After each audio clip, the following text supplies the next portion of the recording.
Hello and welcome to the Cup of Triathlon podcast, brought to you every week by our sponsors, oxygenaddict.com, online triathlon coaching, triathlonbox.co.uk, to keep everything neat in transition, and wearebikehouse.co.uk, your local bike shop for all your cycling needs. I'm joined by my wonderful co-host Helen Murray. Helen, I believe you are a broken bunny after your weekend's exploits. What's going on, mate? My legs are in pain, Rob, I won't lie. They've had a bit of a battering, so yeah, I'm broken. Oh, I blame the coach. What have you been up to this weekend? This stupid coach. So we did the club ride on Friday, which was, we did about 95 miles from Chester in the northwest of England over to Abersoch in the west of Wales, with a few little Welsh hills thrown in for good measure, and just one or two, and some hail and wind. I don't think we got. Did you get hailed on when you were riding? Oh my god, we got hailed on at the worst possible bit, which was right at the highest point. Going over the moors between Valor and... Oh man, it was horrible. At that point, it was like, right, just head down, and eventually you will get through this storm. And I had looked at the weather, and I knew that it was going to be sunny in Abersoch, so I had it in my head, it will be okay. But yeah, I did think at one point, and I said to Calves Rich, Rich, I might actually get hypothermia, so I think I might pull out. It was as bad as that, was it? Oh, it was freezing. Yeah. Well, made the right decision staying in bed in the end then, didn't I? I think so. But it was good fun, and we, goodness me. Yeah, we got there. Well done. 100 miles in the bag, though. That'll serve you well for Ironman UK, my friend. I No hope problem so. there. And then backing it up with a race on Sunday as well. Good God. Yeah, it wasn't just like a flat, easy pancake race. It was, it's described as the toughest duathlon in the UK, and I know a lot of races bill themselves as the toughest, but it really was a good testing course. It was a Storm the Castle duathlon. It was my first duathlon, and yeah, the run course was a right little hilly bitch, and then the bike course had a couple of cheeky little lumps in it in the Shropshire, Herefordshire hills, and the last hill on the bike course. Oh my legs were just screaming at that point. But overall, we finished, I believe we got a podium, did we? In the age group? I just missed out on the podium. I was fourth female, and breaks your heart. and third in my age group. Well done, mate. Thanks. Yeah. So I've got to ask, how far off the overall podium were you? I think about 4 minutes, to be honest. Oh, it was away then, was it? Yeah. She the girl who finished ahead of me, it was Emily Evans actually. She was just going in to finish the last bit of the run course, as I had to do one last little extra bit of the loop of the castle. Oh, it sounds like it was a hard day. Hard day with all those miles in your legs. It was hard, but it was great. It was a really, really good race, and we'll hear from some of the athletes taking part and the race director a little bit later. Shall we do that now? Should we put that bit of audio on now? It seems to make sense to stick that on now, I guess, doesn't it? Yeah, fine. Okay, here it is then. So a little bit of post-race reaction from Storm the Castle duathlon in Ludlow. Cool. My name is Emily, and I train with RG Active sometimes. My name's Brett. I'm from RG Active Race Team Essex. Same, except my name's Phil, not Brett. So you've come all the way from Essex then up to Ludlow. Why? Because we know one of the guys that put this together really well, and he's part of the same tri club. But he's from here, but lives in Essex. So we come to support him. And did you you came last year then, Emily? No, this is the first year that I've done this. Okay. Yeah, and it was awesome. It was really tough. I hadn't been to look at the course at all. I'd just heard from friends that have done it before, and they said it was going to be hilly, and it definitely proved it was hilly. Can you describe the course a little bit to people that haven't done it? Well, obviously it's the toughest triathlon in the UK. No, it's a nice course. I mean, it's obviously the run is a bit up and down. The bike was really, the weather made it perfect. The bike course was nice, a couple of hills, and then obviously fantastic finish in the castle with the run. So yeah, it's a lovely course. I think it had a bit of everything. So running up hills, running down hills, jumping over rocks. The bike course was great, a few potholes. But knowing that you've got to do the run 5k again afterwards, that's in your head as you're riding. But it's great, and the weather's beautiful. So, and what a lovely surrounding in Ludlow Castle. That is it. We are in. It's amazing. It's the finish. You have to run through the castle walls, don't you? And there's this incredible atmosphere. Yeah, people cheering halfway round their bike course as well. Absolutely fantastic. And the kids as well, handing out the wristbands. Oh, they're just so sweet, and it really lovely to have them. And Phil, what's in the finish bag? It looks all right. There's a thing that might appeal to quite a lot of people. There's a T-shirt, which is I did it last year, so I was a peasant this year, so I've got a knight's T-shirt this year. Nice. So if I come back next year, I'll be a knight. There's a bottle of beer. That's it. That's the one I was getting at. Which is obviously good. I had the beer last year. It's very good. Nice brewery, local brewery. So yeah, it's cool. It's very good. Fantastic. And what's next in the season for you? I'm doing the Alpe d'Huez Triathlon in July. So some hills here was good today. Not quite what I'm going to be doing, but no, it's just now concentrating on that really. What about you, Phil? I've got the Cowman, which is a half Ironman in Milton Keynes in July, and then Vitruvian, which is another half Ironman in September. Emily, what else are you doing? Lucky enough to be going to the European Triathlon Championships for my age group, so that'll be my next race actually. So a bit of hill training and a lovely hilly race in British weather like this should be good training for Portugal. Fantastic. Well done, guys. And Emily, thank you so much. Thank you. I think we should give a bit of a shout out to Dermot who organised it as well. Absolutely fantastic. Organising. His two friends Matt and Mo, and I think they've done an amazing job for the local community as well. Because there's so many people that have travelled all over the country, and it's becoming a really big thing now. So yeah, good on them. Don't worry, I'm going to go and grab a word with them. So it's all good. Thank you. Thank you. So I'm now in the finish zone with Matt Green, race director of Storm the Castle. Matt, how's your day been? Well, it's been a bit of a blur, really, to be honest, Helen. But it's all good. It's all come together now. Everybody's having a good time, and everyone's getting involved in the atmosphere, and I think everyone's enjoying a post-race massage. So it's all good. Last night, were you a bit scared? Last night didn't involve any sleep whatsoever, and the frost that came in did cause some concerns, but no, it was all right. Everything's in place that needed to be, so it was all good. Tell me about how Storm the Castle came about. Well, the three of us that organised the race are all multi-sport athletes that grew up here and have moved away, and every time we get together and talk about races, we always talk about how most of the hills here are worse than they are anywhere else in the world. So we thought we ought to put something on here, and if we did, it would arguably be the toughest race around, which we hear that over and over with the people that finish it. They're all saying the same thing. So that was really the concept behind organising it.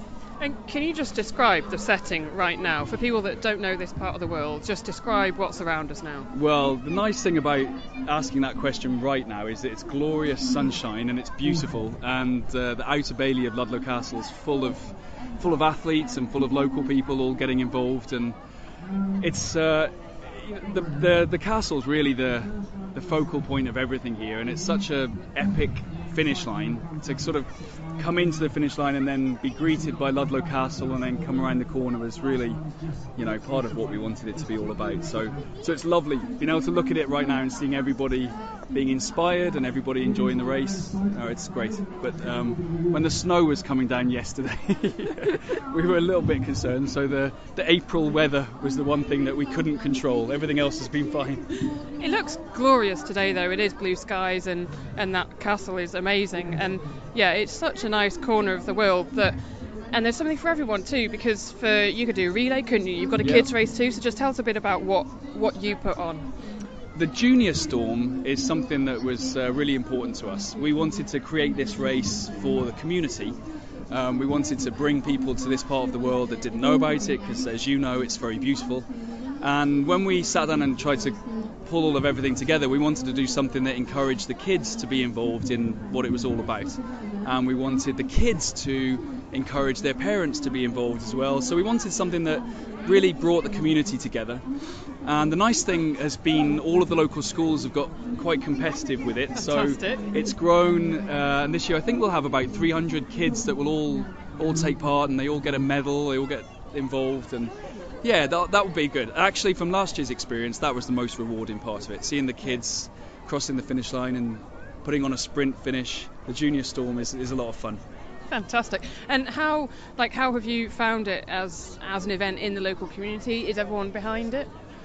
Do you know, that's something that's really surprised us as well, actually. We knew that when we called this the toughest duathlon in the country, that we would attract a specific kind of athlete, much like yourself, someone that's challenged or wants to be challenged. And we didn't expect the local community to get as involved as they have. We sort of thought that they would look at it and say, no, it's not for me, I'm not trained. But again, one of the most rewarding parts of this is that I'm looking around now and seeing guys that I went to school with, girls that I went to school with that haven't been active for a long time and have got behind this and got training and changed their life. When we first put this race on, there was a group called Ludlow Runners, and they had somewhere around 13 or 14 members. And at last count, there's somewhere around 270 now. So the local community has really been boosted by it, I think. So yeah, that's really nice to see. That's fantastic. Now on the podcast, we talk quite a lot about coaching. We talk a lot about training. We talk a lot about races, that kind of thing. But actually, what's it like being a race director and having to put a race on compared to training and everything? It might be something that appeals to other people. I don't know. It is definitely not for the faint-hearted, and I think a lot of the races that we go to as athletes, we take for granted so much of the minor details that make a difference to the race, and it's a huge undertaking. The part of this race that we were very keen to do was to take all of the best of events that we'd experienced. So we've been to races where you've got a crappy finishers t-shirt that you don't even take home with you, or a token gesture medal, and we wanted everything to be very impactful, which just added pressure.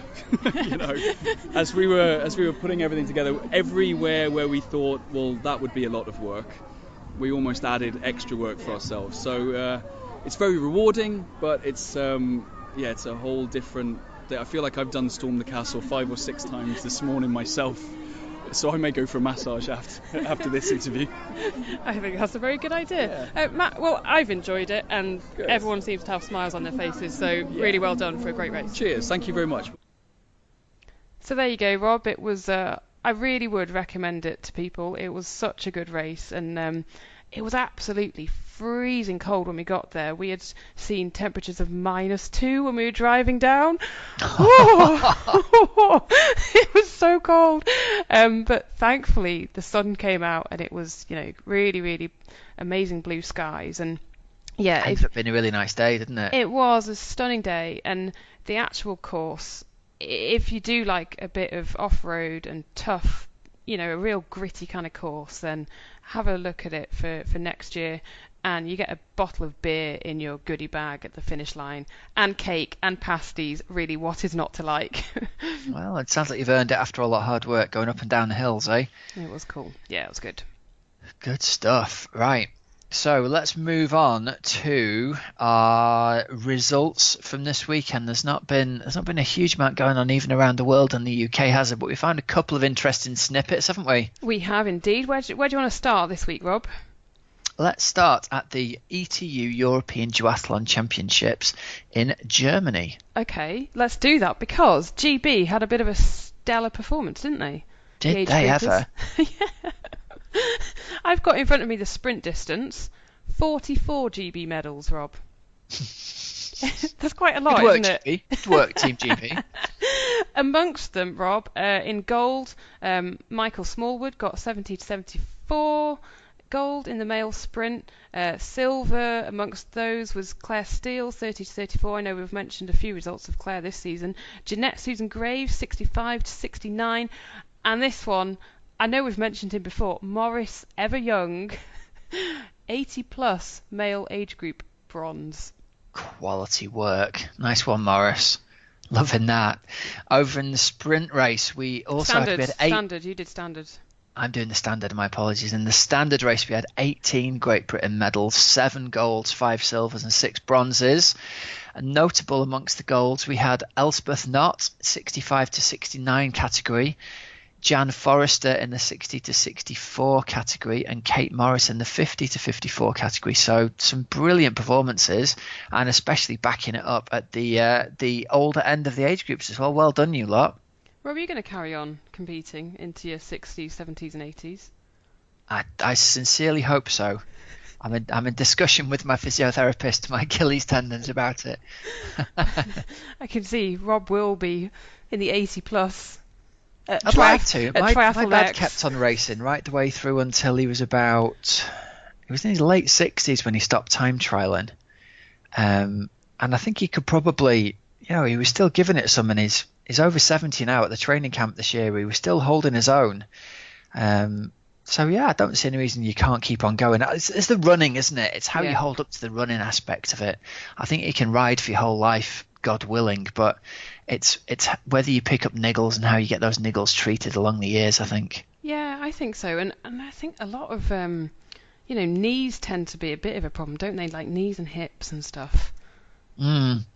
Well, it's all down to managing niggles as they arise, I think. And if you get them treated and you find someone you can work with who you can trust and knows your body, then that's the best you can hope for, I think. But I certainly hope Helen to be definitely training still at that age. I can't imagine ever not running and riding and swimming. I love it. It's so, isn't it? I just think it's really, really inspiring. And Rob, I think this week's age grouper of the week is going to go to Matt Bolton's mum, or Bolton. He got in touch with us about pacing for marathons, and he was going to be helping his mum through. And he says that his mum got a good for age by 37 minutes. Wow. That's a seriously good performance, isn't it? It is, isn't it? So there you go. Age grouper of the week this week is Matt's mum. Matt's mum. Well done, Matt's mum. Yeah. Quality work. Fantastic. We did have a few other nominations, amongst them some of the performances at the ETU Duathlon Championships. But no, we're going to go with Matt's mum because that is cool. Quality. That is quality. Well done. All right, next result, moving over to New Orleans. And a dominating performance. We've got to go with the men this time first up. Yep. A dominating performance from Andrew Starkowitz, who doesn't always fire on the run after he's fired on the bike. But boy, oh boy, 1:57 on the bike compared to the next fastest split of 2:05. Putting 8 minutes in a half Ironman into a world-class field is pretty cool. And he cruised the run in 1:20, it says here, and he still had 5 minutes of a lead at that point. So well done, Starkowitz. That's pretty impressive stuff, isn't it? That is. I was just reading a little paragraph about the times there, and sort of my jaw dropped at actually how quick he did that and that massive gap. That's got to be like, what, 44 kilometers an hour or something, hasn't it? Yeah. Crazy speed. Yeah, that is impressive. Wow. Good lad. Taylor Reid in second, and Matt Schrabeau in third. And over in the ladies' race, Sarah Piampiano took it out in 4:19 from Sarah Cameto in second, and Laura Bennett in third place. Yeah, and again, Sarah Piampiano did a 5 minutes faster on the bike than any of the other females, so she did a 2:17 bike split. Yeah. Flying. Looks like she needed it after that swim, didn't it? I think so. She dropped 7 minutes to Laura Bennett in the swim. It still came back to win. That's fairly impressive. That is really cool. So yeah, congratulations to anyone who was racing over there in Louisiana. And again, if you've raced this weekend and you want to let us know the results, you can drop us a line over at Cup of Tri on Twitter and tell us how your race has gone, and we will read it out if we have time. Absolutely. Rob, the other one that I did just spot was the Cannes International Triathlon in France. So Leander Cave won it in 4:06. I noted that Michelle Vesterby was fifth in that one. And in the men, it was Etienne Dimanche of France in 3:30. And Vanessa Rohr ended up in hospital in that again. Did she? What happened? She came off a bike in the rain. Again? And, no. Yeah, and properly put herself in hospital. She had memory loss, and I read a couple of updates on Facebook that were saying someone had been in to talk to her and then come back in and she couldn't remember having talked to them. And yeah, so I think she's in a bad way. Oh no. So fingers crossed that she's all right, because she had a rough year, didn't she, with that terrible bike crash in Frankfurt. Yeah. A whole new sort of, she was thinking about was it the aero bar went basically into Yeah. her, didn't it? She went over the bars and knocked all her teeth out and stuff. So hopefully she's all right, and it's not just more than. Well, it sounds like she's had some concussion for sure, doesn't it? But get well soon, Vanessa. Oh, really do get well soon. That's nasty. We did speak to Vanessa last year, didn't we, Rob? And she'd had some really good results, hadn't she? After sort of leaving the Olympic distance stuff behind, stepping up to half Ironman, and so get well soon for sure. I think I remember reading that she's headed down to Texas, so maybe she's going down to do Ironman Texas. Could be. Yeah. Now, I hope she bounces back from that to race well there. I hope so. Fingers crossed, Rob. Yeah, there we go. Fingers crossed. Right, so news this week then. News brought to you by our sponsor, wearebikehouse.co.uk. Fantastic bike shop in Gatley. If you're looking to get anything built up, they are apparently the men to do the job for you, Helen. I think I hear they are, Rob. Tell me more. Well, I was riding with a pal the other day, and he said to me, do you know, I've just bought this frame and I'd have it all built up by the guys in this great new shop in Gatley called Bike House. And I was like, I know them, they're really cool.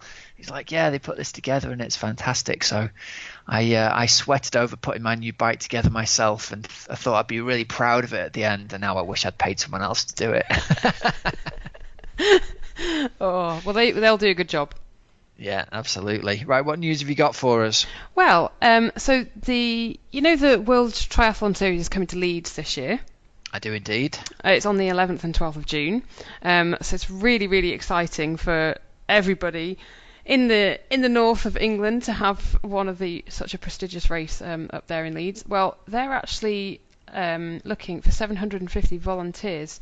So if you're interested to volunteer at a big, massive, world triathlon event, then you can go to leeds.triathlon.org/volunteer. They're looking for people on the Friday, the Saturday, and the Sunday. So have a look, and there might also be volunteers for the pre-event stuff. So yeah, look into that. Pretty cool. You get to carry the Brownlees bags around for them. Well, that's it. They always give different roles to different people once you've done your application. So I don't know. I volunteered at the Commonwealth Games in Manchester in 2002. Oh, that was awesome. It was one of the best things I've ever done. I absolutely loved it, and it's the kind of thing that you don't get to do that often. So yeah, if you are free that weekend, 11th and 12th of June, you're not racing, definitely see if you can get involved. Wonderful stuff. All right, I think that takes us into our interview of the week this week, doesn't it?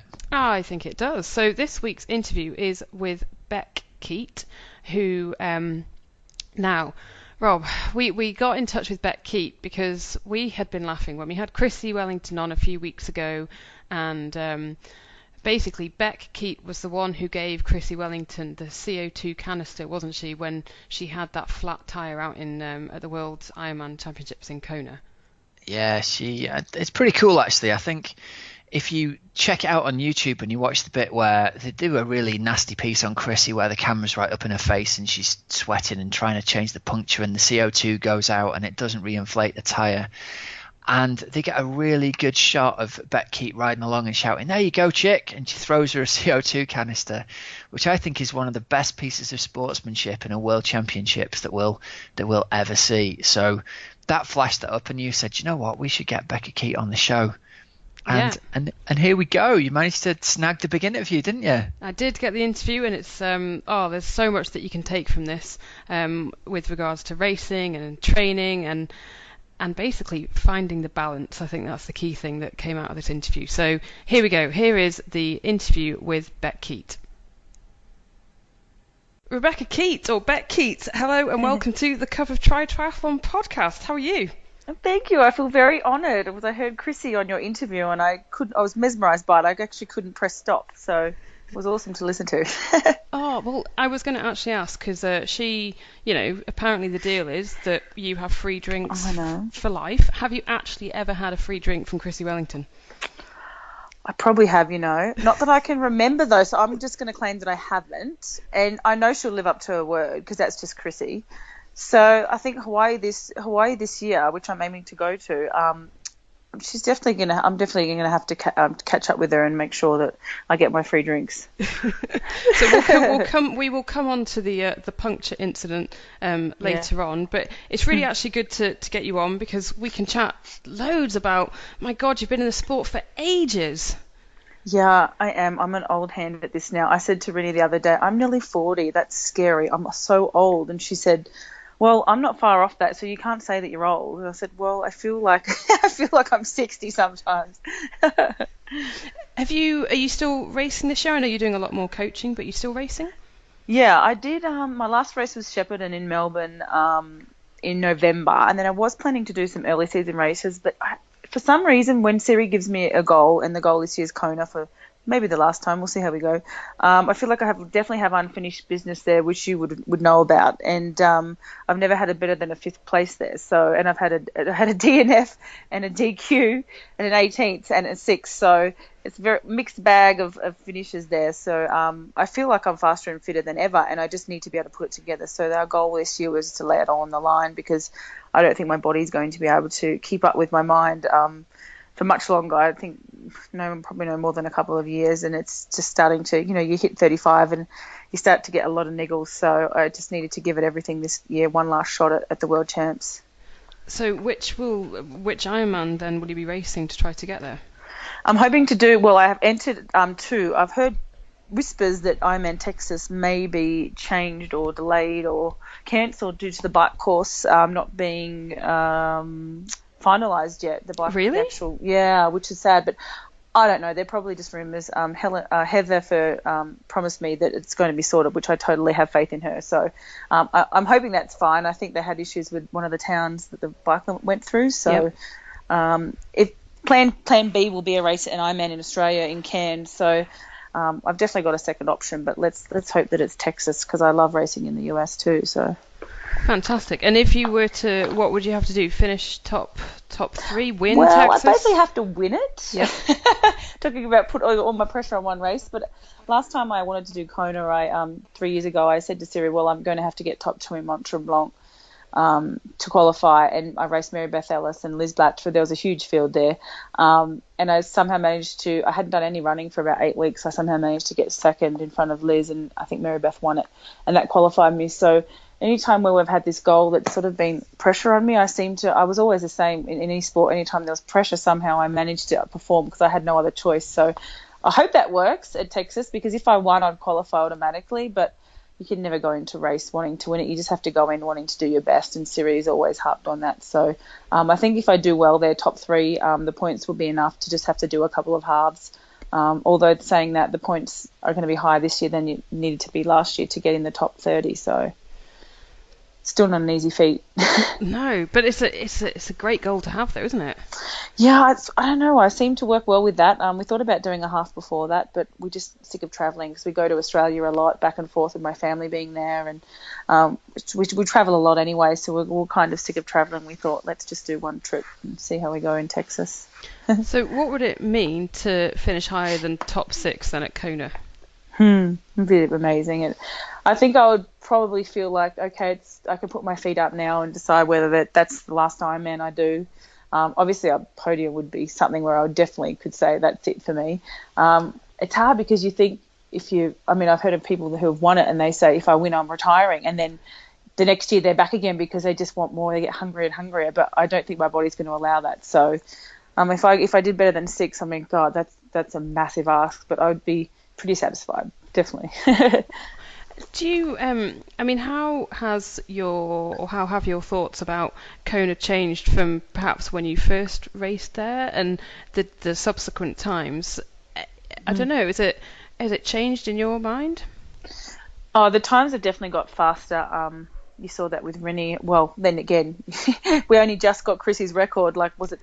I think last year Rennie got it, it might have been before that. But anyway, she was just in a different league, and everybody sort of said no one's going to be able to do what she did, and then Rennie went and did that, and beat her time. So raised the bar again. But the difference is that I'd be with a pack of the top 10 girls racing back in 2007, and we'd be riding 5:10, and that'd be a really decent bike split. But if you want to be anywhere near Daniela, you have to ride 5 hours or quicker, which 10 minutes, that's a lot. That's a massive improvement. And of course the equipment has improved since then, but I think it's more that there's just better quality field. There's like 20 girls that can get 30 girls that could get top 10 rather than sort of 10 girls. So just that depth of field is just massive now in the men and the women, but I think the women especially.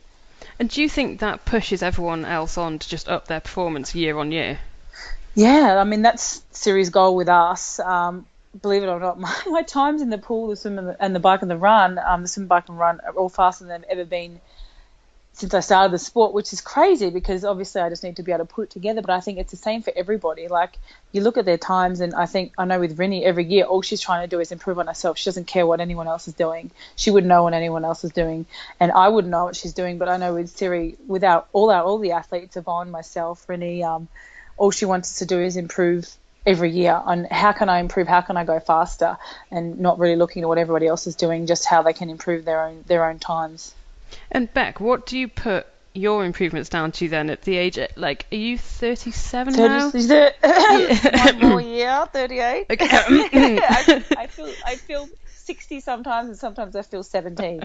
So depends on the day. But yeah, 38. But I think with Siri, longevity in the sport, I started when I was 16. I think I did one of my first junior worlds when I was 18. So I've been doing it for like 22 years nearly, and I only know a couple of people, Courtney Atkinson, Leander, Cave. I think we're the only three that I can think of that have been around as long as we have, since from Australia, from the junior teams. So it's a long time, and I think enjoying it. With Brett, I love the training, but I started to kind of fear the training as well, and the enjoyment factor was completely gone. It was just more fear of what's he going to give us next, and that worked for a while when you're younger, but when you're sort of past 30, you need to start enjoying your life as well and having a life outside the sport, and Siri's so good at balancing that. And we hurt, like obviously I'm improving still, so we hurt more than anything, but she does it in a way in which it's enjoyable and it's fun and exciting, and God knows how she does it, but she balances every athlete perfectly, and we all just seem to get along really well. And I think that's definitely helped keeping me in the sport and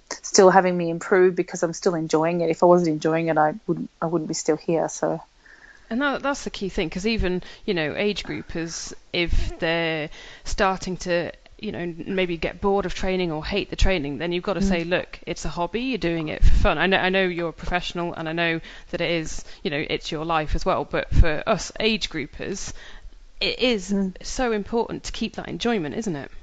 Oh, totally. That's what I say to my guys, because I mean, 3/4 of them, 90% of them are more serious than me, especially with their just their sleep time, and I have to have this done and that done, and it's hard because they work full time. I mean, I don't really work. I wouldn't consider it work because I just love coaching. I have like 20 athletes, but it's probably 30 hours, but it's on my own time. I don't have a family with kids. We have dogs, and they're like kids, but Siri and I we're with each other all the time. We don't have to worry about putting the kids to bed or getting up early to go to work before we train or after we train, so we're pretty lucky. But I try to say to my age groupers, they have to have a balance, and if they have Sunday off with their families, that's the day they have to spend with their families. And I even write it in their schedule, because they sometimes get a little bit too serious, and more serious than the pros. Like, I know all the top pros, like I remember Macca, like they have a life. They don't just, it's not all about the training. I think that's where sometimes they might miss that. So I like to try and, harp on that with my athletes. It's very important. Now, take us back to when you first started to get into coaching. That was when you were with Brett, wasn't it? Yeah, I did a little bit with Brett. It was a little bit sort of a looser arrangement. We, a couple of us guys were sort of doing it just to get a feel for it. I'd coach friends and things like that, but nothing really formal. So that was with Team TBV. I did a little bit of coaching, and it's funny how you sort of morph into that same coach that you're being coached by. Like I was like exactly like Brett, and I thought there was only one way to skin a cat. There's only one way to do well. That was it. That's why Brett is so good at what he does, because he has that control over your mind, and you believe that. You believe the only way you can win is with him, and it's obviously not true, but. And I don't do that to my athletes. I don't say the only way you can do well is to be coached by me. But then having Siri, a totally different outlook and perspective, but a different way of training and being able to enjoy it as well. It's a completely different type of training. But I've gotten faster, and I realise that there's so much more than just flogging a dead horse every day. So it's really interesting to learn so much from Siri, although she hasn't even, I don't think she's even, I think we've been in the sport the same amount of time, but she's obviously been coaching a lot longer than me. So she's very scientific, although you wouldn't know that because she doesn't give it away, but she'll know every single pound number, everything. She's very scientifically based, and I am too because I did exercise science, but I don't tell my athletes that because I don't want them to get too hung up on the numbers and the speeds and the heart rates and the this and the that. And I've told them all, that's it, rate of perceived effort, that exertion, rate of perceived exertion or rate of perceived effort, RPE, that's what we're using. Get rid of the Garmin, stop worrying on your long run and running 5-minute miles when you're meant to be running 9-minute miles. And that's how we sort of work. So I've learnt a lot of that off Siri, and it's been really amazing to watch and learn and grow in the last 5 years. And that's really interesting because that goes back to the enjoyment, doesn't it? Because we can get too hung up. That's true, yeah. And actually, if you ignore, sometimes if you go for a watch without a watch, if you go for a run without your Garmin, they're some of the most enjoyable ones because you're not looking, you're not thinking, oh my God, I'm not running as fast as I'm meant to be, or whatever. Yeah. That's what I say to my guys. Like, I think all of them, they're a little bit fearful too. Look, I don't want to upload that long run because Beck will see how slow I was going. And I'm like, no, that's great. Run slow. Enjoy it. A long run. It's an aerobic long run. Get out of the grey zone. That's a big thing Cyril always says. Stay out of that grey zone. So take your Garmin off because then psychologically it doesn't matter if you're running slow. And that's the problem. When you've got that build up of fatigue, like especially preparing my guys doing like a 16-week Ironman block, like I say to them, like, it doesn't matter when you're so fatigued. Like, your power numbers one day might be 20, 30 watts lower than 2 weeks ago when you're under that fatigue. You just can't harp on it. Like, use it once a week, then that's it. And it's worked so well for my guys, and I've really learnt that off Siri, that don't get hung up on the numbers. And I know Brett's big for that too. I mean, he obviously would know what Daniela Reef holds in a race, but he definitely doesn't. It's not the most important thing, but some other coaches think it's the key thing, and it works for people like Neil Henderson. That's all they use, and that works for him. So it depends on the athlete too. They have to be willing and open-minded to work that way. And I've had ones that haven't enjoyed that, and they've just moved on. But at the moment, all my guys seem to be working well that way. So it's really interesting because Joe Skipper, who you might well have heard of, the lovely Joe Skipper. He asked a question, and he said, "What are the toughest sessions you do, and can you go too easy on your easy runs or your easy bikes, or does it not matter how easy you go?" Oh, that's a great question because that's changed over the years for me too. I always used to go way too hard on my easy stuff, and that's so common with everybody and all the guys I coach. So that's one reason we get rid of the gadgets and just go by time. Easy's got to be easy. Like Siri will tell you, I'm sure she'll mention this. She talks to people about the ECG chart, like, the monitor. Yep. And our heart rate beat is just a spike. It goes up, down, right? And if it's a flat line, which is what she calls the grey zone, what does that mean? It means you're dead. Why should all your training be in that one zone? And I've had to really harp on that with one specific athlete that I've got who's now finally getting it because she was all about Ironman pace and certain speeds, and she just sat at an Ironman pace all day. And I said, well, how are you going to lift your threshold if you're never going above it? You're never doing changing pace. So I'm too tired. I said, yes, because you're always in the grey zone. You've got to, your easy can be really easy, but your hard has to be really bloody hard. And that's the problem. They weren't recovering because they were always in that sort of steady pace Ironman or half Ironman pace. So I think the easy can be so easy. Like, you'd laugh if you saw how easy, like, I run with Siri and she's really fit now, so it's probably not as easy as it used to be, but we run, like, we're not scared to run 5:30 pace for our easy run, 5:30k pace, I'm saying, not mile pace. Yeah, and 5:30 mile pace really wouldn't be easy. Pace, yeah, right. That'd be awesome. But, like, 5:30k pace and really aerobic, my heart rate's like 110, 120, but then when I do my hard stuff, it's going to be at like 3:30k pace, but there's a big change in pace, and that's where the ECG comes back. You've got to have those spikes. You can't just be flatlining it all the time. And I think going into the sport as a new athlete and trying to build a big base, if you've never done any sort of aerobic conditioning or long distance training, then that's good for the first, year or the first few months. But then you have to start including that really high intensity stuff. And I can't give too much away because that's a bit of a secret of series, but we definitely train different to any other Ironman athlete. So you need to keep adding that stuff in. Interesting. Sorry, that was really long-winded, wasn't it? No, it's like no. I like the sound of my own voice or something. I don't. I definitely don't. No, it is really, really interesting. I was wondering, so now that you do more coaching, do you like, I don't know, do you get the same sort of, does it motivate you every day in the same way that getting up for training does? Do you find it kind of ticks those same boxes that as athletes we need? That's a great question, because it probably didn't when I was back coaching with Brett. I didn't have that fire, and I actually said to Siri, I never want to be a coach. I won't enjoy it. And I actually love it. And my guys, like, I can cry sometimes. I've got this awesome guy, and I hope he listens to this, Brian, was 275 pounds. He's going to get back down to below 200 and do an Ironman. And he's already completed one. He missed the cutoff by 7 minutes. And he sends me messages of what he's doing with his kids and how he's lost this much weight already. And just, they don't have to be winning their age group. Like, this guy, like, inspires me. And I was really upset the other day because a guy in the locker room saw his Ironman in training, and it's a T-shirt, right? So he's wearing it. And the guy in the locker room said to him, yeah, good luck, fatty. And I said, I am going to get on a plane and go over and punch that guy in the face if I ever see him, because I was devastated. I was actually nearly crying because I felt for him, and that's how I feel about my athletes. So I get really defensive, and then they'll do an exciting training session or an awesome session, and I'm so proud. It's like I've done the session myself. So that's kind of answers the question. Like, I do have that same sort of feeling and excitement with my guys, which I never thought I would get out of coaching. And now I understand Siri, why she's like she is. She's so animated and excited, because she thrives off when we do well. She lives vicariously. So, yeah, I get that now. I never got it before. I just thought she was crazy, but I get it now. Yeah. What's it like having your partner, and now your wife, as your coach? Oh, it's been a little testing at times, but we've got it pretty worked out now. We discuss sessions, and I try not to argue with her about them, because we made a pact that she has to allow me to coach her now to her personal goal of running a really good 5K. So I write her training plan each week for her running, and she does mine, and we're not allowed to argue about any of the sessions or try and change any of them. Yeah. But if she changes one of hers and I don't, and I find out, like this morning she was meant to do 10 2-minuters and she did 10 3-minuters, which is really naughty, but she actually did faster than what I wanted, which is typical. She's a high achiever.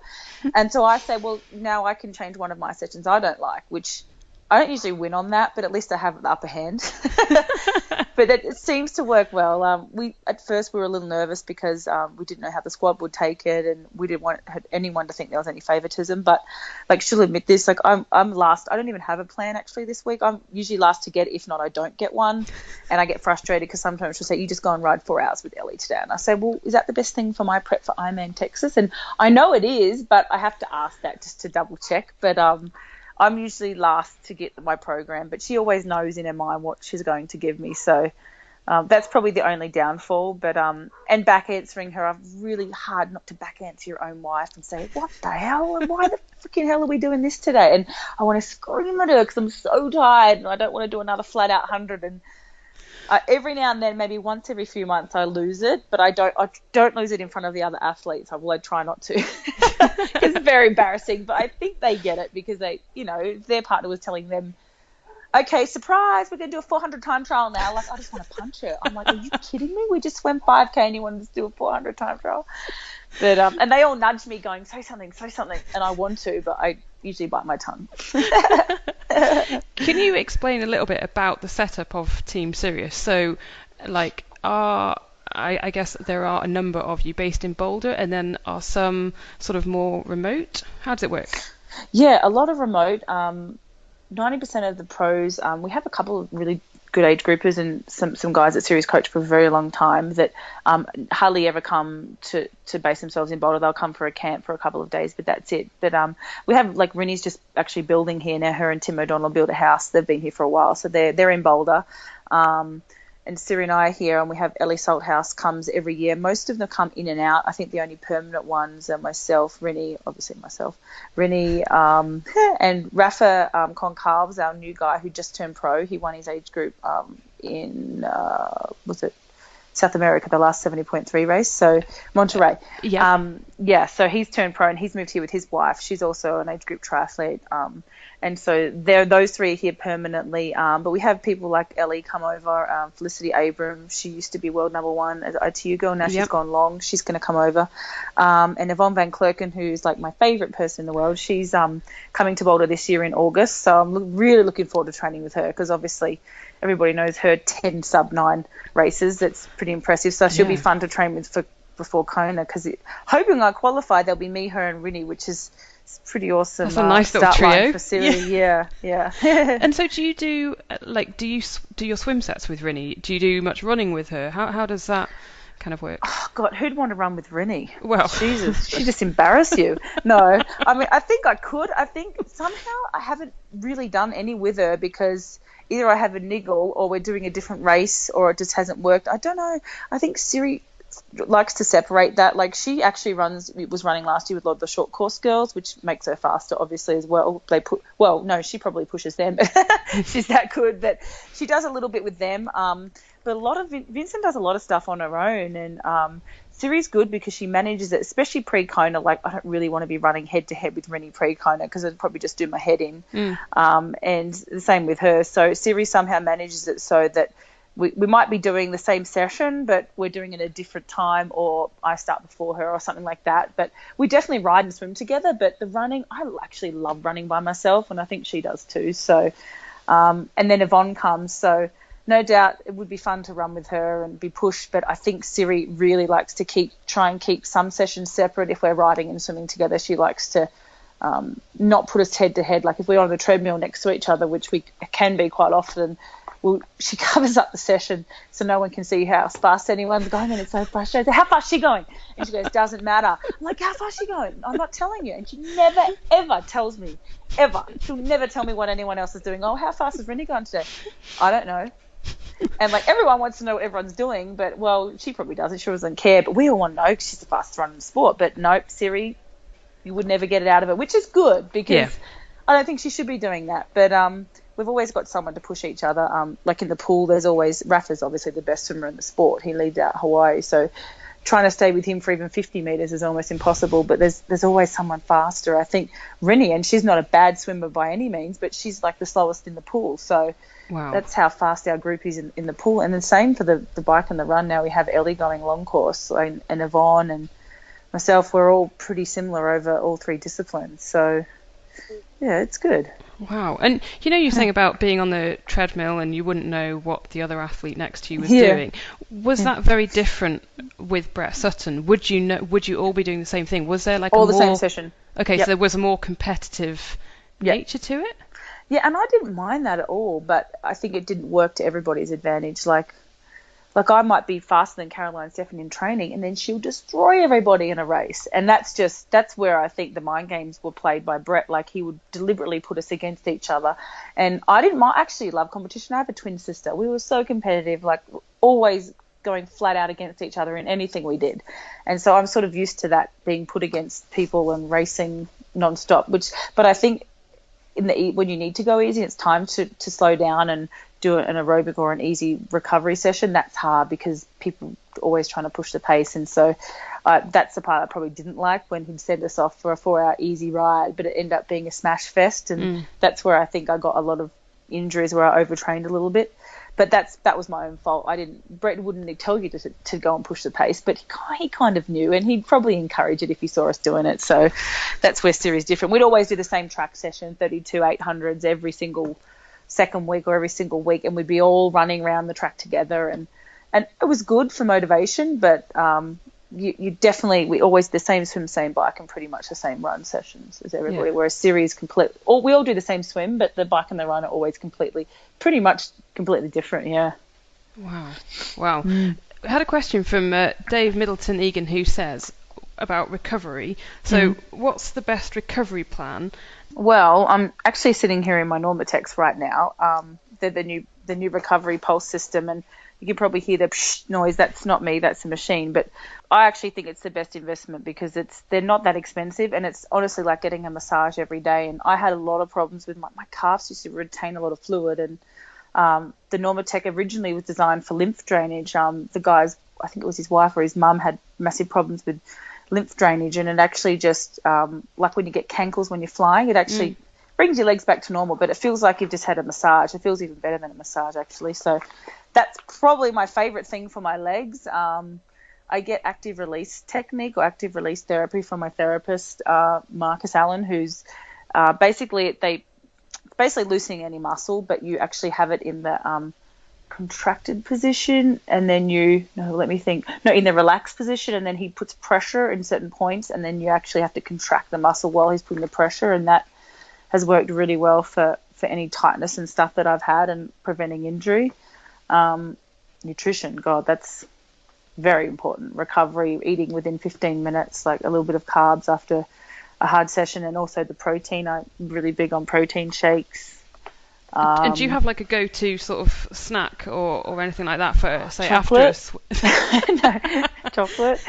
Siri and our downfall is chocolate. We're terrible, and if it's in the fridge, it's got to be eaten, and so we just try not to buy it. But I just found a massive block then, and she'd already opened it, so I'm like, right, she's opened it, I'm having some.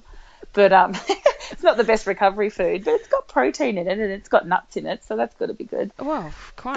And it keeps you happy. I think my favourite is probably like Muscle Milk, and that's not a sponsor plug, I buy it. Muscle Milk with vanilla flavour, it's the best. And I did try it because I saw Chrissy use it, and it does taste amazing. So Muscle Milk and then a scoop of that with skim milk, ice and a banana, and sometimes a bit of crunchy peanut butter or almond butter. Oh, it's amazing. Yum. Now, you mentioned chocolate there, and we've spoken about wine a little bit before. Like, I've heard that, I know Leander Cave said that she has a glass of wine most nights, and like even before a race she would have a little bit of wine just to keep her calm and relaxed. Totally. And I can guarantee you the age groupers are going to hate us, because my guys just won't even have a drink. They think it's so bad. But we all, Siri jokes that she encourages alcoholism in the squad because she always tells them all to have a glass of wine, and I'm kidding, she doesn't, but she does tell us to have a glass of wine to relax. And I pretty much probably have 2 or 3 a week, and she has one almost every night, just one glass, and I'll probably have one most nights, and then definitely the night before the race. And Leander's right, it just takes that little edge off, and I just love red wine. I love the taste of it. We just spent time in St. Inez Valley, and it was so beautiful, and we found our favourite Carhartt wine and joined the wine club, so that was pretty exciting, because I was never a wine drinker until probably like 5 years ago. And now you're a complete wino. I'm a complete alcoholic now. It's the only way I get through it. No, honestly, I'm good. I can stop, and I don't know. It's definitely could be addictive, obviously, but I can have one glass, and Siri's the same, one glass, and I just feel totally great. Whereas I know some people can't do it because they won't be able to stop. But I don't have that problem as I have with chocolate, which is a good thing. Yeah, definitely safe. But it's good to hear though that, you know, I'm sure there are some people who are so strict, but actually a glass of wine before a race it is okay, kind of thing. Yeah, I mean, you've got to enjoy life. You only get one of them, right? So, I mean, as a junior, right, for the first 5 or 6 years, I wouldn't touch alcohol, wouldn't touch chocolate. I counted all my calories, all my fat intake. And yeah, it got me results, but then I was like, I was not living. And I said to Siri, I was just existing. Now I'm living, and you have to be able to enjoy that stuff. You really do. I mean, there's got to be a limit. And I know before Kona, this is strictly a mental thing. Siri says no ice cream, no chocolate, no wine. And we might have one the night before the race, but for 4 weeks out. And that's just to get to race weight, because the extra calories, it sounds silly, but the extra calories all add up. So if I'm not the weight I need to be at, I know I'm going to have to do that probably earlier than 4 weeks out. But at the moment, it's not a big issue. So you can actually enjoy your life. Yeah, exactly. It's important. Fantastic. Now, I got on the turbo earlier, and I didn't really want to get on the turbo earlier. And I thought, oh my God, like, you've been doing this for sort of 17 years as an elite, right?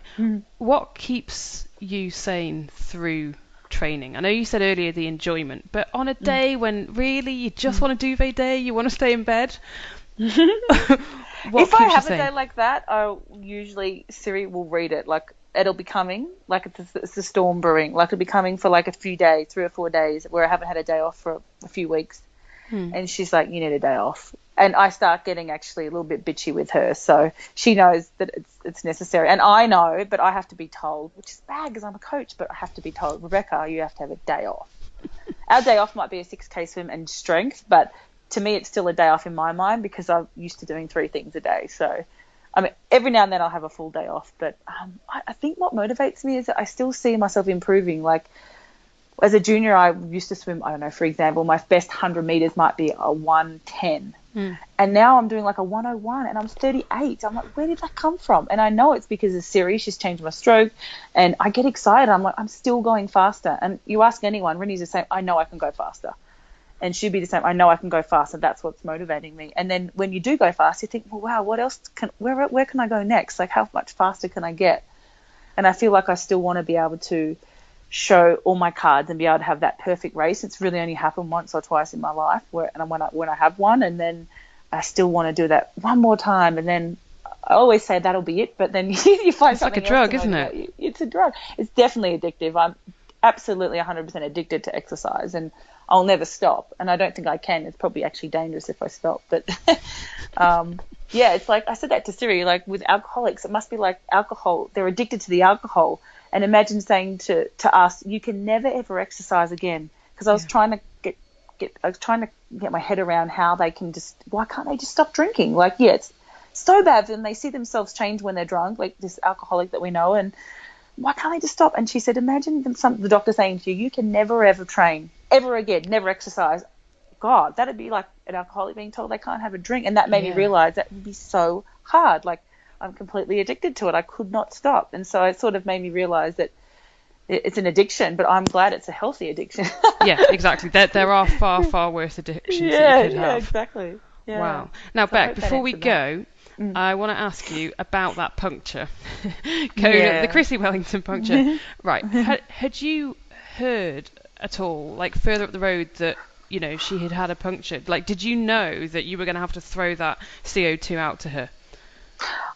Yes, because there was a group of us, and I must have been last to sort of come through out of about 10 people, and a couple of them were her really close friends that had trained with her for longer than me, and I hadn't trained with her. I really didn't know Chrissy at all, but I knew how good she was, and she'd come past, because she was behind the swim, came past me like I was standing still, and then the officials came up and said, Chrissy's got, I don't know if it was an official, I can't think who it was, might have been an official, or somebody came up and said, Chrissy has a flat, do any of you guys have a spare? I didn't even think twice. I was like, oh shit, the poor girl, oh my God, yes, I have a spare.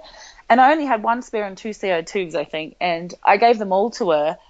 And then I thought, oh shit, if I get a flat, I'm in trouble here. Like, this will be the end of my race, and I've just given them, which I didn't think twice doing it, but I was like, oh God, what if I get one? I hope that the mechanics are close by. And I said to the person when I gave it to them, oh my God, can you just make sure that somehow I get one back? Because can an official give me one back? Because I don't have anything now. And they're like, yeah, we'll sort it out. So I handed it to the official, and they gave it to Chrissy, and she fixed it. And she'd already ruined her CO2s and her spare. Somehow it blew out, which can happen. And thankfully mine saved her. But I think, I don't know the whole story with this, and Chrissy would tell you, but I think it was a long way until the mechanic could actually get there with a spare. I think they were over 15 minutes away, which just sucks because they were probably with the front girls by then. And so Chrissy would have had to wait another 15 minutes. I think I calculated she probably still might have won, but it would have been close. So I might have saved her day that day, but she's never let me. She's always thanking me. It's like she's forever in debt to me, which is not true. It's exactly not what I wanted, but she's an awesome girl, and I write to her quite often and sent little Esme a little beanie that we had knitted for her. So nice. Yeah, we've had a really good relationship, and I think we would anyway, but I think she always feels like, I sort of saved her. I don't feel like that at all. I would have done it for anybody, but then Brett said to me, if it ever happens again, you throw it at their head. I don't care who it is. And I was like, whoa. He was joking, but if it happened again, I would give it to people in my squad, but I probably, from all the stuff I've copped, I'd probably think twice about giving it to somebody that must possibly beat me, because I guess, I don't know, you don't do that, do you? But that's just me. I guess I've had to share, being a twin, I've had to share everything, so I didn't think twice about handing it to her. And I can't say I wouldn't do it again, because I've been told I shouldn't do it to anybody other than anyone in my team, but at the time, in the moment, I would probably gladly hand it to a competitor, because that's just me. Heart of gold. This is me. Yeah. Fantastic. Well, Rebecca, we will leave it there because I don't want to take up much more of your time. It's been so nice to chat to you, and you too. and I can just the enthusiasm. I can see why you have stayed around in the sport for so long, and I can see why you love it all so much. It's fantastic, and I think I do. Thank you. No, it is a real inspiration, and I'm sure that you're an inspiration to your athletes as well. And I wish you the best of luck at Ironman Texas, or if not, Cairns. Thank you. Yeah. So thank you so much. It's been great to chat. Rob, I really enjoyed talking to her. Super enthusiastic. She is really enthusiastic, and I kind of felt, my goodness, I spent half an hour or so talking to her, and I felt job.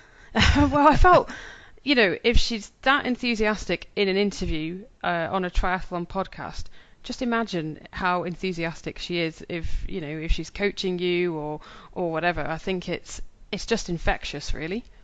Yeah, she sounds really cool. Hey, she's do you know she's the third fastest female Ironman in history? I think I sort of did know a little bit about that, because didn't she she broke the world record but came second to someone else who broke the world record. On the same day someone else broke the world record, yeah. Yeah, and that was at Roth, behind Chrissy Wellington. So she is an phenomenal athlete in her own right, and hoping to get to Kona this year. So really good luck with that one. And she mentioned, well, you've got to imagine she's going to get to Kona. I don't think there's any question of that. I think it's a question of how well she does when she gets there, isn't it? I can't see it being an issue for her if she gets the right races leading up to it. She's a quality athlete. Yeah, absolutely brilliant. So all going to plan. Hopefully she'll get there via Texas. That was so let's hope that Texas sort of goes ahead as planned. And have you heard any more news about that? Because there's been rumblings, haven't there, about there being, I don't know whether it's water quality issues, but I've certainly read a couple of cryptic comments about Texas getting turned into a duathlon possibly. Have we got any more updates on that? All I heard was that I don't know. The last thing I saw was a statement from Ironman saying, we are working on it, basically. So did they say what it was? No, but I might do a little bit of. I might see if I can find anything. Doesn't say what it was. We're working on it, but we're not going to tell you. I think what it was to do is. with I think it was to do with the route, the bike route. And because this is what Beck Keat alluded to. It says here, I've just called this up on Facebook, and it says, we're dedicated to securing a race course which meets the high standards our brand provides and our athletes. Blah, blah, blah. We've been working tirelessly with local authorities to gain the necessary approvals and permits. We understand your frustration and appreciate your patience. Yeah. What do they mean they've been working to get the permits, the races in 4 nights' time? Do you not think you get that sorted out a little bit ahead of time? You'd hope so, wouldn't you? But so it is to do with the cycling route and a little bit, a certain portion of it, and I guess where it goes through. But it's not unknown for this to happen, is it? That suddenly councils sort of go, it's not coming through there. You're gonna have to change it. Their mind at the 10th hour. Yeah. It says here. I'm just having a look here. Montgomery. The route wasn't going to work. There's so much construction. It's just going to be dangerous. Apparently, according to there you go. Someone from Montgomery County. A lot of people have been digging up the road. Maybe that's what it is. Interesting. So watch this space stuff. with regards to Texas.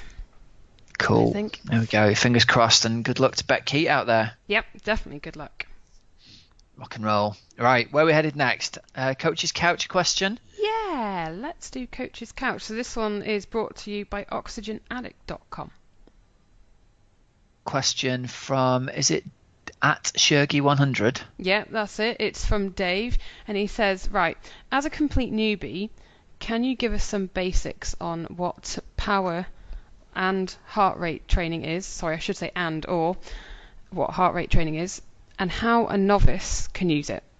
Okay, so question aimed entirely at novices here. So people who've got a bit of experience, we're gonna wind it back and just talk on very simple levels. So basically what we need to do is we need to find a way that you can train in different zones at different intensities, but also quantify how hard you're training, so you know what kind of results you can expect from your training. So if we imagine that we're not doing anything and we're sitting down on the couch, our heart rate is going to be beating at a certain rate. And then at the other end of the spectrum, if you imagine you are sprinting as fast as you can up a hill to get away from a dog that's chasing you, your heart rate is going to very quickly get to the point where you're at the maximum it can possibly get to, and it just can't physically beat any faster than that. So that's obviously called your maximum heart rate, and sitting on the couch is called your resting heart rate.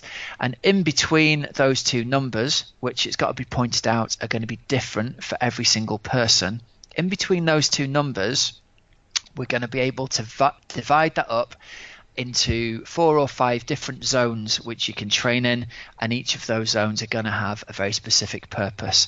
Now, the way I coach athletes is I use 5 different heart rate zones, and it's worth pointing out in simple terms, if you're then riding with a power meter, the 5 power zones are going to correlate very closely with the 5 heart rate zones. So zone 1 we're going to think of as a recovery zone heart rate. So if you are riding in the recovery zone, all you're trying to do is flush blood through your muscles and help your muscles recover from any working out that you've been doing.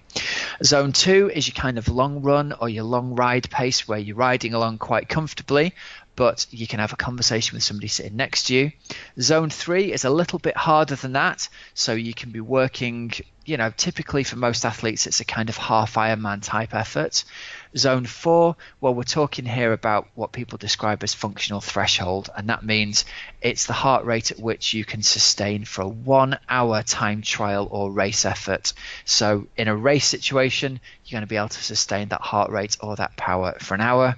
And then zone 5, we're going to be looking at extremely hard efforts, where it's essentially going to be improving your body's ability to absorb oxygen, or in physiological terms, that's called increasing your VO2 max.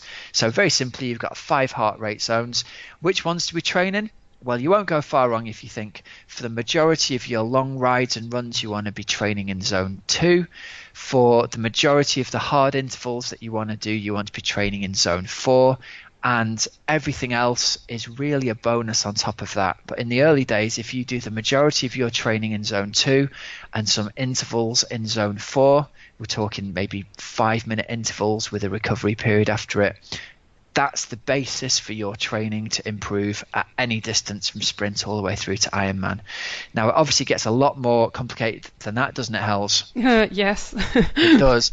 But in a very basic way, we're breaking up our heart rate range into certain chunks, so we know that we're going to get a certain response from our body and our fitness is going to improve. And more specifically, our fitness for specific purposes is going to improve over a given period of time. Okay.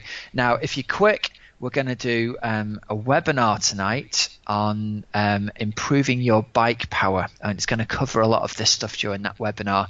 Now, obviously, at the point where you listen to this podcast, it's already going to have happened, but if you go to team.oxygenaddicts.com/power webinar, there'll be a box there you can put your email address in, and we'll send you a link where you can listen back to the webinar after it's happened. You can listen back to it in your own time, and hopefully we'll be able to help you out with a little bit more detail about power and heart rate training zones during that.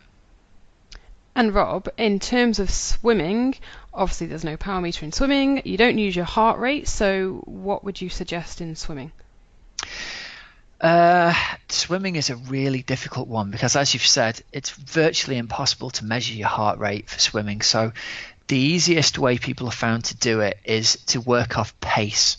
So if you read up a little bit about CSS testing, or critical swim speed is essentially the same thing as threshold, but for swimming. Now, you're going to do a couple of very simple tests with a timed 400 and a timed 200, put the results of those into a calculator that you'll find online, and that'll then throw out pace training zones for swimming. And so you can then either do some specific swim work at your CSS pace, and it'll also give you some guidance on how to slow that swimming down so you're swimming at an aerobic pace. But I always think swimming's quite an easy one to go for, because if you learn to swim bilateral, which is obviously swimming every other or breathing every other stroke on the left and on the right. That is a pretty good guide for swimming in zone 2 heart rate wise. So if you can swim bilateral, usually everybody except the very best squad swimmers, when they get to the point where they can no longer swim bilateral, they have to switch to breathing just on one side. That's a good point that you've moved out of zone 2. And when you get to the point where it's hard to breathe at all, that's a good sign that you're swimming at zone 4. That's a good time to say stop. Yeah, a breather. When you get to the point where you're thinking, I really can't breathe enough at all, that's pretty good zone 4 pace. And you won't be able to do it for a whole load of time. Great advice then. There we go. Coach's Couch done for another week. Thanks very much to @Shergy100 for that question. If you've got any more questions, throw them through to @CupOfTry on Twitter, and we'll get them answered if we possibly can in one of the next episodes. Fab. Thanks for that, Rob. That was really cool. No problemo. Amazing. Right, Rob, what else is going on in your life? Have you been out and about training? I've been curled up in bed, mate. Me. Oh, no. That's why I didn't make it on the Abersock ride. I came down. My wife had been really ill the week before, and the day before I started to feel really cold and shivery, and tried to shake it off a couple of times. But come Thursday evening, I just felt like going to bed. So I went down and coached the track session and didn't do any running myself. And I thought, if I feel like this halfway to Abersock, I'm in deep trouble. So I didn't go, and for a few hours kind of beat myself up and thought, no, you should have gone, you were being soft. But I spent the next 2 days in bed pretty much. And so, and you just feel awful. You don't got the runs, you're not sick, but you just feel awful. And I just wasn't up to doing anything. I didn't train for 4 days, which is unheard of for me. So I don't know what's been up. Maybe there's been some kind of virus going around. But I've just managed to do a little 20-minute really easy spin this morning on the bike, and my heart rate was like 20 beats a minute higher than it should have been for the power zone. So something's not right. So I've hopefully shaken it off a little bit, and in a few days I'll start feeling a little bit more lively. Oh, but no. I missed it, man. Yeah, I wanted to be there with you lot. I think it's a good job that you didn't come in a nice way, because you probably would have been laid low for like a week. I would have written me off. Definitely. Honestly, if you got hailstones and minus whatever temperatures. Oh, yeah, it was really quite nasty. But it was a good mentally to get through that one. It'd be good for you if you're in good shape and you're fit and you're strong and you go out in hideous weather and ride 100 miles. As long as you wrap up warm after it and you're okay, then it's a massive one in the bank, that, isn't it? Yeah. Do I admit I had fish and chips afterwards? I'm not going to tell you at this point what Tom from Tri Mechanics told me about fish and chips when I had a call with him the other day. Oh no! What, the worst thing you can possibly eat? Yeah, pretty much. Yeah. Well, okay. Still, if it's only once a year. Which it pretty much is, to be honest. And we were by the sea. Oh. You got to treat yourself, haven't you? Yeah, and like I said, and actually going back to Keat's thing about, she mentioned the wine, and she said, and chocolate, and actually it's okay. We're not all saints. Let yourself off the hook. I think if you can be good for most of the year, and then you can be really good in the 4 to 6 weeks leading up to your main race. Yeah. Where's the harm? Exactly. The thought of fish and chips kept me going over through the hail. Anyway, there we go. Hey, listen, just before we wrap this up, I want to say thank you to some new guys and girls who signed up as patrons to the show. So we have new patrons from this last month. We've got Ryan Gavin, we've got Matt Greenhill, Lee Spohr, Mike Hewison, and David Meenan. So thank you very, very much for signing up and supporting the show. We really appreciate it.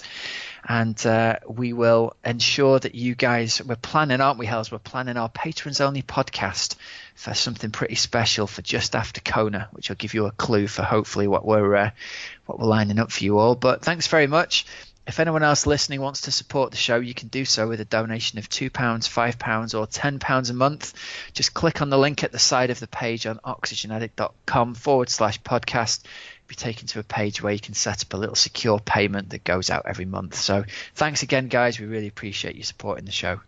That's right. And Rob, I think I did bump into, I think his name was Guy, but I might have been slightly out of it, at the finish line of on Sunday at Storm the Castle Triathlon, and he said, hello, and I listened to the show and I really enjoy it. So it was good. I think it was Guy. I'm sorry. It was nice to meet you, and I'm glad you like the show. So there's a protocol from now on. If you're going to bump into either one of us at the finish line for triathlon, you've got to write your name down on a piece of paper, because we're in no state to remember. Yeah, absolutely. Write your name down and literally shove it in my. Give me a piece of paper with your name on, and then that will. Nice to meet a listener, though. That's really cool. Yeah, it was good. So it's just, yeah, it's kind of funny because we sit in a. I don't know. I sit in my kitchen and record this. In our expansive studios. Yeah, and sometimes you do wonder about everyone who listens, and it's good to actually meet people who say, oh yeah, I heard about that, or I've heard about that, or oh, I enjoyed that interview with Joe Skipper or whoever we've had on. So it's brilliant. It's nice, isn't it? Yeah, we enjoy. So yeah, say hi if you see us in person and drop us a line through Facebook or Twitter. If not, it's always nice to hear from people. Yep, and Rob, if there are any more questions for Coach's Couch, we said that earlier, it's at Cup of Tri on Twitter, or people can get in touch with you as well, can't they, on your email address? Yeah, if you send it through to coachrobwilby@oxygenaddict.com, and they'll get to me there, and we'll add them to the list of questions that need answering. But that's really cool. Thanks very much. Fab. Rob, can I tell you one thing I didn't do earlier, which I feel like I should do, and I think Triathlon Box might help us out with this one. Go on. The actual results of Storm the Castle, I'm just going to give a quick 1, 2, 3. So Ben Price won in 1:57. Adam Jackson was second in 1:58. Matthew Hallam third in 2 hours. And then the female 1, 2, 3, Paula Mosley was first. She smashed it, Rob. 2:17. Wow. Yeah. So Paula was first, and then we had let me tell Joe Mullane in second place, and then Emily Evans, who we actually heard from, in third. And Helen Murray in fourth. Yeah. No, we don't need to know that bit. But yeah, Triathlon Box, Rob. They're pretty good at getting your bits and bobs to transition, aren't they? Yeah. Rather than struggling with a great big bag slung over your shoulder, you can balance that clever little plastic box on top of the top tube. It fits nicely between the saddle and the bars. Got room for all your shoes, all your drinks, all your spare clothes, all your spare peppermints, your gels, your gonks, your wetsuit, everything you need to take to a triathlon fits in there nicely. And it's secure as well. It's got a clever little combination lock, and it's waterproof, so nothing gets wet while you're out there racing. So check them out over on the internet at triathlonbox.co.uk. Fab. Now you're off on hollybobs, aren't you? Yeah, I'll be away next week. So next week we're going to put out a slightly shorter show than usual, but we will still have something worth listening in. So for any of you guys and girls who are, I'm not going to give too much away at this point, anything who's interested in gaining free speed on the bike and who is interested in carbon, tune yourselves in next week, because we've got a fantastic interview with the brothers from Flow Wheels, who have got some really exciting and innovative stuff. They've done loads of designs for their new wheels that are coming out, but we got them on to talk about the actual real world numbers in terms of how much time you'll actually save with this wheel set as opposed to that wheel set. And do you know how they know it's real world, Helen? Tell me. They got themselves like this computerized wind measurement rig, attached it to the front of their bike, and they've ridden 4 or 5 different Ironman courses. So they've been out to Kona, they've been to, I can't remember which other Ironmans they've done, but they've actually ridden the courses and measured the angle that the wind comes from over a course of these rides. So it's real world wind data about where the wind comes from. Yeah, it really is. Honestly, I'm only giving a little trailer for the interview now, but these boys are, if you think I'm a geek about this stuff, Hells, wait till you talk to them. They've really thought it through. I mean, fair play to them. It's been dead easy to just go, well, we reckon the wheels are going to be fastest in this wind angle. They've actually been out and measured the angles that age groupers will experience the most on a given set of courses, and can give you recommendations for the wheels to use for individual courses basically. So it's a fascinating interview, and they're both really good guys as well. So tune in next week to listen to that interview. Brilliant. Well, for this week, thank you so much to Beck Keat for taking time out of her training and spending the time to have a chat with us. Rob, you have a fantastic holiday. Thank you very much. Enjoy. I'll be over in Lanzarote, hopefully getting a few miles and in the sun. Good. We like this. Hope it's not too windy. Hope the winds are on your side. I'll take the wind the way I'm feeling at the moment, as long as I feel better by the time we go. Get that vitamin D and you'll be sorted. Yeah, you said it, mate. And thanks to our sponsors, auctionaddict.com, wearebikehouse.co.uk and triathlonbox.co.uk, and also to our patrons. Until next week, I'm Coach Rob Wilby. I'm Helen Murray. And you've been listening to the Cup of Triathlon podcast. Thanks, everybody.